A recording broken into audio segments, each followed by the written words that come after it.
Précis de théologie ascétique et mystique de Tancret, des vertus morales, de l'humilité suite. Les 3 degrés de saint Ignace. Vers la fin de la seconde semaine des exercices, avant les règles sur l'élection, saint Ignace propose à son retraitant 3 degrés d'humilité qui sont au fond 3 degrés d'abnégation. Le premier consiste à m'abaisser et à m'humilier autant qu'il me sera possible et qu'il m'est nécessaire pour obéir en tout à la loi de Dieu notre Seigneur, de sorte que, quand on m'offrirait le domaine de l'univers, quand on me menacerait de m'ôter la vie, je ne mette même pas en délibération la possibilité de transgresser un commandement de Dieu ou des hommes qui m'oblige, sous peine de péché mortel. Ce degré est essentiel à tout chrétien qui veut garder l'état de grâce. Le second degré d'humilité est plus parfait que le premier. Il consiste à me trouver dans une entière indifférence de volonté et d'affection entre les richesses et la pauvreté, les honneurs et le mépris, le désir d'une longue vie ou d'une vie courte, pourvu qu'il en revienne à Dieu une gloire égale et un avantage égal au salut de mon âme.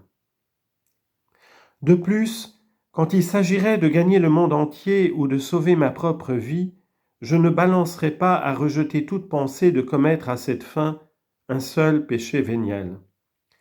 C'est une disposition déjà bien parfaite et à laquelle n'arrive que fort peu d'âmes. Le troisième degré d'humilité est très parfait. Il renferme les 2 premiers et veut de plus supposer que la louange et la gloire de la majesté divine soient égales, que pour imiter plus parfaitement Jésus-Christ notre Seigneur, et me rendre de fait plus semblable à lui, j'embrasse la pauvreté avec Jésus-Christ pauvre plutôt que les richesses, les opprobres avec Jésus-Christ rassasié d'opprobres plutôt que les honneurs, le désir d'être regardé comme un homme inutile et insensé, par amour pour Jésus-Christ, qui le premier a été regardé comme tel, plutôt que de passer pour un homme sage et prudent aux yeux du monde.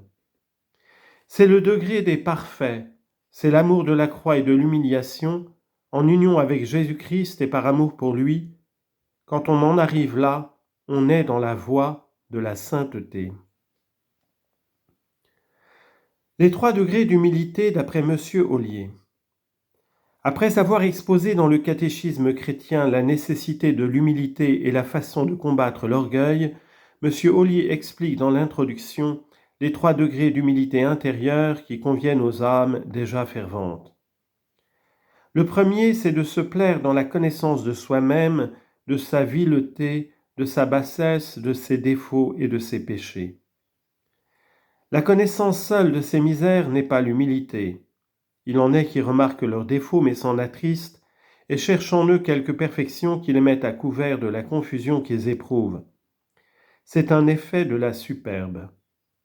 Mais quand on se complaît dans la connaissance de ses misères, quand on aime sa propre vileté et abjection, on est vraiment humble. Si on a eu le malheur de commettre un péché, on doit le détester sans doute, mais en même temps aimer la vileté où l'on est réduit par le péché.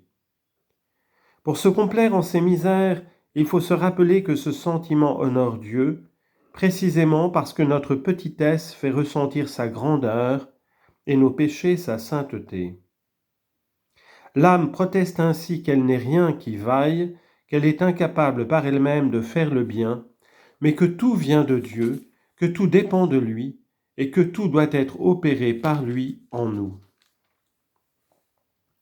Le second degré, c'est d'aimer d'être connu pour vil, pour abject, pour néant et péché, et de passer pour tel dans l'esprit de tout le monde.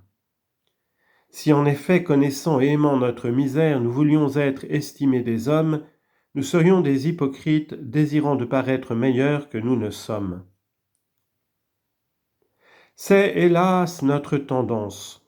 De là naît le chagrin que nous avons lorsqu'on découvre nos imperfections, le souci que nous avons de réussir dans nos œuvres et d'acquérir l'estime des hommes. Or, désirer cette estime, c'est être un voleur et un larron, désirant s'approprier ce qui n'appartient qu'à l'être souverain. L'âme humble, au contraire, ne se soucie pas de ce qu'on pense d'elle.